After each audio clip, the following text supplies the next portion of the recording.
أعوذ بالله من الشيطان الرجيم. بسم الله الرحمن الرحيم.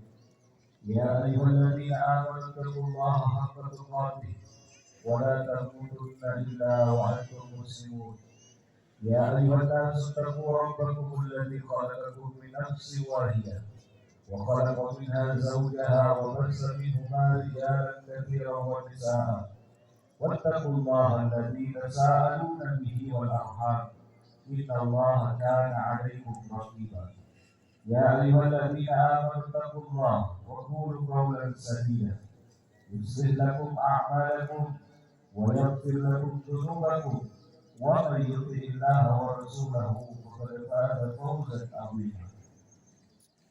وقال النبي صلى الله عليه وسلم: من صام رمضان إيمانا واحتسابا غفر له ما تقدم من ذنبه. صدق الله العظيم وبلغ رسوله النبي الكريم. اللهم ارحمنا بالقرآن.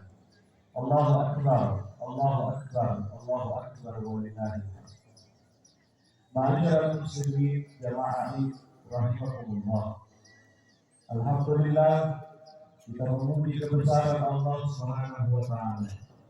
Pada hari yang berbahagia ini kita bisa hadir berkumpul di tempat ini, mengumandangkan takbir, tahmid, tahlil, seraya mengumandangkan kemenangan di hadapan Allah Subhanahu wa taala bahwa kita telah berhasil untuk bisa lulus dalam ujian sebulan penuh di dalam bulan suci Ramadan. Ungkapan kemenangan ini disertai dengan harapan mudah-mudahan seluruh amaliyah di Ramadan yang kita lakukan sebulan penuh Allah berkenan menerimanya dan memberikan pahala yang bersifat ganda dan menitip harapan kita kepada Allah. Mudah-mudahan berkenan kembali mempertemukan kita dengan Ramadan di tahun-tahun berikutnya. Salam beriring salawat semoga senantiasa tercurah atas junjungan baginda Rasulullah Muhammad Sallallahu Alaihi Wasallam. Nabi yang mengajarkan kepada kita tidak hanya bagaimana bertauhid yang baik. Nabi yang mengajarkan kepada kita tidak hanya bagaimana beribadah yang baik, tapi yang terlebih penting dan terlebih besar di antara semua itu, Nabi yang mengajarkan kita bagaimana bermuamalah dan berakhlak yang baik, baik kepada sesama manusia maupun terhadap lingkungan yang ada di sekeliling kita. Allahu Akbar, Allahu Akbar, walillahil hamd. Jamaah rahimakumullah. Hari ini kita sama-sama berkumpul di tempat ini, bercampur antara haru dan bahagia. Tentunya kebahagiaan ini lahir dari hati kita dikarenakan kita telah bersusah payah sebulan penuh di bulan suci Ramadan, menahan lapar, menahan dahaga, menahan nafsu, sehingga tiba pada hari ini kita untuk memetik kemenangan yang telah kita usahakan sepanjang Ramadan. Namun di sisi lain, rasa haru tentunya hadir di hati-hati kita semua. Mengapa? Karena Ramadan baru saja pergi meninggalkan kita dengan segala cerita-cerita di dalamnya. Ada mungkin yang Ramadan tahun ini sebulan penuh berpuasa dengan kebahagiaan di dalamnya bersama dengan orang-orang yang disayanginya. Atau mungkin ada sebahagian di antara kita yang berlebaran, berpuasa, berRamadan dengan penuh cobaan, dengan penuh tantangan, dengan penuh ujian dari Allah Subhanahu wa taala selama sebulan penuh. Dan tentunya itu tertumpah ruah di hari ini antara kesenangan, antara kebahagiaan dan sukacita yang mendalam di hati-hati kita semua. Olehnya itu, kaum muslimin jamaah yang berbahagia, sekali lagi tidak ada harapan yang kita titipkan kepada Allah Subhanahu wa taala di hari kemenangan ini, melainkan mudah-mudahan semua aktivitas ibadah yang kita lakukan sepanjang Ramadan Allah berkenan menerimanya. Dan perihal tentang jumlah atau pahala yang diperoleh dari setiap hamba-hamba Allah yang melakukan ibadah puasa, sampai hari ini kita tidak satupun manusia yang diberikan gambaran tentang betapa besar dari pahala yang kita dapatkan ketika berpuasa. Sebagaimana yang disampaikan oleh Nabi Muhammad SAW dalam hadis suci, Allah Subhanahu wa taala berfirman bahwa puasa itu untukku, kata Allah, dan aku sendiri yang akan memberikan balasan pahala. Sehingga tidak ada satupun manusia yang tahu berapa pahala yang kita dapatkan dari puasa kita. Maka pahala itu hanya bisa kita ukur tergantung kualitas ibadah puasa yang kita lakukan. Sehingga Rasulullah mengingatkan kepada kita di saat-saat Ramadan kemarin, kam min sha'im, betapa banyak orang yang melaksanakan ibadah puasa, laisa jaza minal ju'i wal atash. Mereka tidak mendapatkan balasan apa-apa kecuali lapar dan dahaga. Allahu Akbar, Allahu Akbar, Allahu Akbar walillahil hamd.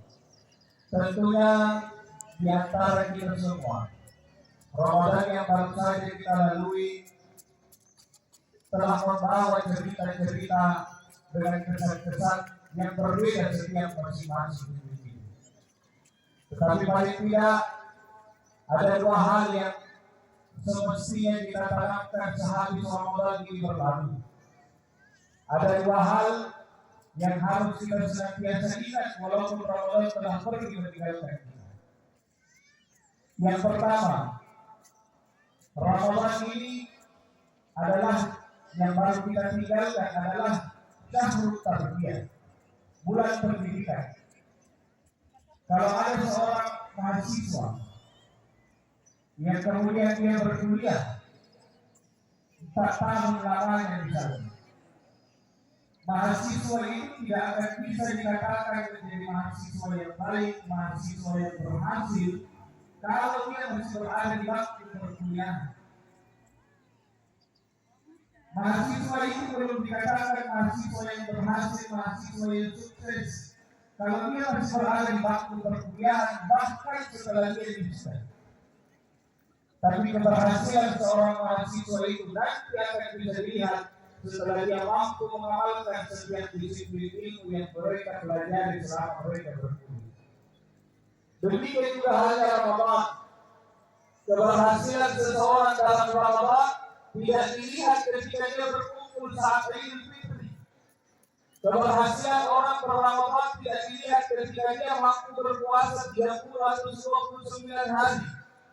Keberhasilan seseorang dalam Ramadan bukanlah yang paling banyak tarawihnya, bukanlah yang paling banyak sedekahnya, bukanlah yang paling banyak iktikafnya, paling banyak khatam Qur'annya. Tapi orang yang berhasil dalam Ramadannya adalah orang yang mampu membawa nilai-nilai puasa, nilai-nilai Ramadan, sekalipun mereka tidak lagi berada di bulan Ramadan. Maka kalau kita mau melihat orang yang berhasil dalam Ramadan, bukan kita lihat hari ini, tapi kita lihat 11 bulan ke depan. Mampukah dia mempertahankan nilai-nilai Ramadannya, walaupun mereka tidak lagi berada di bulan Ramadan. Jangan sampai semua yang ditahankan, semua yang dilarangkan di dalam Ramadan, kita hanya mampu menjaganya selama dari terbit fajar sampai terbenam matahari. Tapi sehabis Ramadan, semuanya kembali kita lakukan. Maka Rasulullah senantiasa mengingatkan kepada kita, ciri-ciri orang yang celaka pasca Ramadan adalah orang yang ketika Ramadan berlalu, tapi Ramadan tidak mampu membuat dirinya berubah jauh lebih baik dari sebelumnya. Oleh itu, mari kita mengukur keberhasilan kita masing-masing dalam Ramadan. Pantaskah kita disebut sebagai orang yang istiqomah dalam menjalankan kebaikan, istiqomah dalam menjalankan amalia-amalia Ramadan sekalipun tidak lagi berada di dalam Ramadan. Kalau ini ada pada diri kita, maka berarti Ramadan telah mampu memperbaiki kehidupan kita. Allahu Akbar walillahil hamd. Yang kedua, Ramadan yang baru saja meninggalkan kita semua mengajarkan kepada kita untuk tidak memilih-milih untuk berbuat baik. Sepanjang Ramadan kita ditawarkan banyak kebaikan di dalamnya. Mulai dari sholat sunat tarawih, membaca Al-Quran, bahkan ada yang khatam berkali-kali, memperbanyak sedekah, mulai dari berbagi iftar, membagi makanan sahur, membagi parsel lebaran, berzakat fitri, berzakat harta, dan sebagainya. Namun harus kita ketahui, Allah senantiasa mengingatkan kepada kita bahwa syaitan itu innahu lakum aduwwun mubin. Syaitan itu tidak akan pernah berhenti menggoda kita. Syaitan itu telah menjadi musuh yang nyata bagi manusia. Dan yang mesti kita waspadai, godaan-godaan dan rayuan-rayuan syaitan yang biasanya dikemas dalam bentuk pelaksanaan ibadah. Syaitan kadang menggoda kita anak itu Adam ketika diperhadapkan dengan ibadah yang baik dan lebih baik, terkadang masih banyak yang memilih ibadah yang baik dan mengabaikan yang lebih baik. Bahkan syaitan akan menggoda anak itu Adam, menggoda kita semua dengan memperhadapkan antara ibadah yang baik, ibadah yang sunnah dan wajib, sehingga kita cenderung membesar-besarkan perkara yang sunnah daripada perkara yang wajib. Kita temukan kemarin Pak, beberapa masjid telah mengajarkan kita, telah menyuguhkan kita siraman-siraman rohani di setiap hari sholat Isya sebelum masuk ke sholat tarawih. Tapi banyak saudara-saudara kita yang justru setelah melaksanakan sholat Isya kemudian kembali ke rumahnya dan kembali lagi ke masjid pada saat sholat tarawih. Orang seperti ini adalah orang yang sebenarnya ingin berikan nilai 10, tapi dia memilih nilai 5. Karena sesungguhnya orang yang mendengarkan ceramah, orang yang mendengarkan dakwah Islamiyah, itu pahalanya jauh lebih besar dari pelaksanaan sholat-sholat sunnah yang lain. Bahkan saya sering mengatakan Pak, mendengarkan ceramah tarawih itu pahalanya lebih besar daripada sholat sunnah tarawih selama 1 bulan penuh. Tarawih sehari kita laksanakan 8 rakaat, dikali sebulan cuma 240 rakaat. Tapi orang yang mendengarkan ceramah tarawih pahalanya lebih besar daripada sholat sunnah 1000 rakaat. Apalagi yang membuat kita lebih memilih hal yang baik daripada yang lebih baik? Nabi menjanjikan surga. Kata Nabi dalam Sahih Bukhari, siapa yang menjaga 12 rakaat sholat sunnahnya sehari semalam, 2 sebelum subuh, 4 sebelum zuhur, 2 sesudah zuhur, 2 sesudah maghrib, dan 2 sesudah isya. Siapa yang menjaga ini, kata Rasulullah, Allah Subhanahu wa Ta'ala akan memperolehkannya rumah di surga.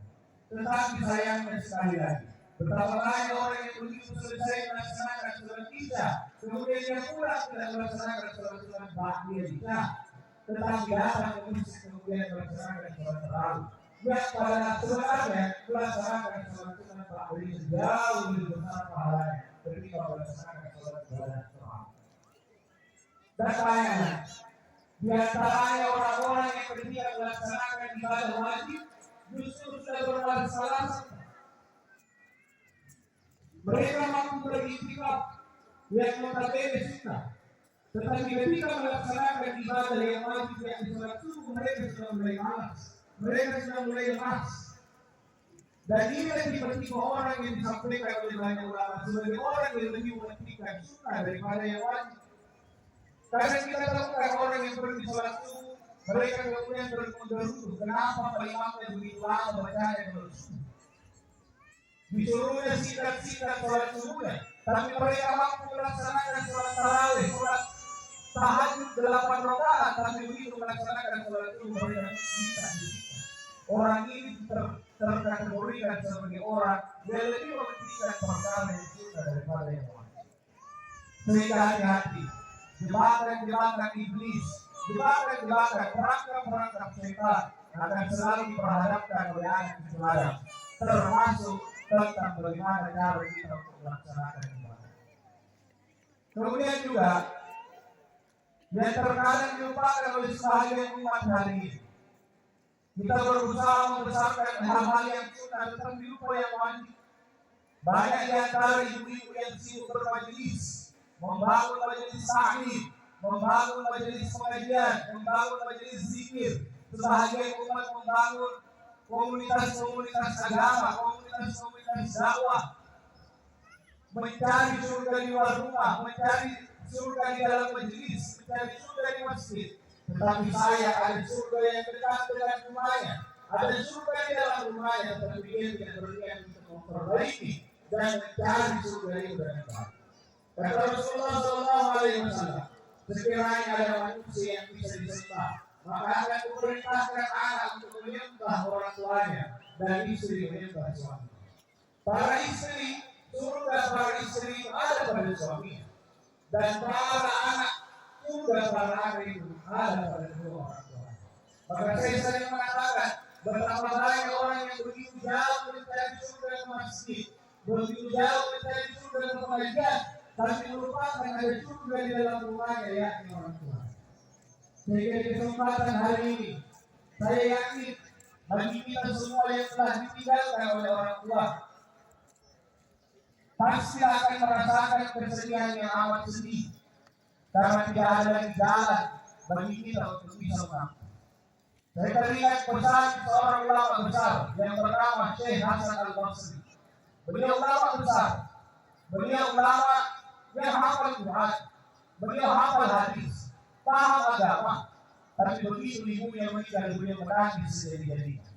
Seorang muridnya bertanya kepada Syekh, wahai Syekh, bukankah kau itu ulama, bukankah kau itu paham hadis, tapi mengapa ketika ibu meninggal kau menangis? Apakah kau tidak sabar? Apa kata Syekh? Syekh berkata, saya menangis bukan karena tidak sabar, saya menangis bukan karena tidak ikhlas, saya menangis bukan karena tidak ridho, tapi saya menangis karena Allah telah menutup jalanku menuju surga. Sehingga beruntunglah wahai kaum muslimin yang rahimahullah, beruntunglah kita yang pada hari ini masih berikan kemampuan untuk bisa mengurusi dan menjaga kedua orang tua kita. Karena wallahi Pak, demi Allah, sekalipun kita buat kepala kita di bawah, kaki kita di atas, ketika kita ingin membahagiakan dan memuliakan orang tua kita di saat mereka sudah tidak ada, kita tidak akan mungkin lagi untuk bisa melakukannya. Sehingga di hari yang berbahagia ini, setelah ini terlaksana, setelah ini terselenggarakan, kembali ke rumah mereka, raih tangan-tangan mereka, cium dengan dalam tangan-tangan mereka, tangan yang tidak akan pernah kau dapatkan setelah dia pergi, tangan yang tidak akan pernah kau dapatkan aroma rasa yang sama setelah dia pergi, tangan yang tidak akan pernah kau rasakan lagi persis seperti apa yang kau rasakan apabila mereka pergi. Maka muliakanlah dia, mumpung ada waktu sebelum Allah Subhanahu wa Ta'ala memisahkan mereka. Bagi bapak dan saudara-saudara sekalian yang tidak punya lagi waktu untuk meraih dan merangkul tangan orang tuanya, terpulang dari sini hadir ke rumah. Datangi kuburan, pegang batu lisannya, doakan Rabbi firli wa liwalidayya, ampunkan dia ya Allah, ampunkan dia ya Allah. Bahkan jika perlu di hari raya ini, berbuatlah kebaikan atas namanya, bersedekahlah atas namanya, berbuat baiklah atas namanya, karena satu-satunya cara berbuat baik kepada orang tua yang telah meninggal adalah bersedekah atas nama almarhum atau almarhumah. Oleh itu kaum muslimin yang jamaah yang berbahagia, dua hal ini kita jadikan sebagai pegangan hidup mengakhiri Ramadan. Yang pertama, kita istiqomah dalam menjalankan setiap yang diajarkan Ramadan sampai kita bertemu dengan Ramadan berikutnya. Dan yang kedua, mari kita untuk memperbaiki dan membenahi kembali amaliyah-amaliyah yang kita lakukan, sehingga kita tidak hanya membesar-besarkan perkara yang sunnah daripada yang wajib, tapi kita menjalankan semuanya dengan baik, sehingga Allah berkenan memberikan keridhaan kepada kita semua. Akhirnya, mari kita bersama-sama berdoa kepada Allah Subhanahu wa Ta'ala. Mudah-mudahan di hari yang penuh dengan kebahagiaan dan kemenangan ini, Allah perkenankan kita memberikan ketenangan di dalam hati kita semua, dan menganugerahkan keistimewahan untuk bisa menjalankan kebaikan sampai akhir hayat kita semua. Bismillahirrahmanirrahim. Alhamdulillahirabbil alamin. Allahumma salli wa sallim wa barik ala nabiyyina Muhammadin wa ala alihi wa ashabihi wa man tabi'ahum bi ihsan ila yaumil din. Allahumma ighfir للمسلمين والمسلمات والمؤمنين والمؤمنات الأحياء منهم والأموات إنك سميع قريب مجيب دعوة يا قاضي الهدى. اللهم اغفر لنا ولإخواننا الذين سبقونا بالإيمان ولا تجعل في قلوبنا غلا للذين آمنوا ربنا إنك رؤوف رحيم. يا أول الأولين يا آخر الآخرين يا ذا القوة المتين يا راحم المساكين ويا أرحم الراحمين. اللهم إنا نسألك إياما مبشرا وهموما راهنا وقلوبا مطمئنة ونورا في جميع أمورنا. اللهم يا حي يا قيوم يا ذا الجلال والإكرام برحمتك نستغيث. اللهم أصلح لنا شؤوننا كلها ولا تكلنا إلى أنفسنا طرفة عين ولا أقل من ذلك. Allahumma ya Allah, Tuhan yang memiliki nama yang agung. Pada pagi ini kami berkumpul dengan sukacita, mengumandangkan takbir, tahmid dan tahlil sebagai kesyukuran kami telah berhasil sholat tidak ini di bulan Ramadan.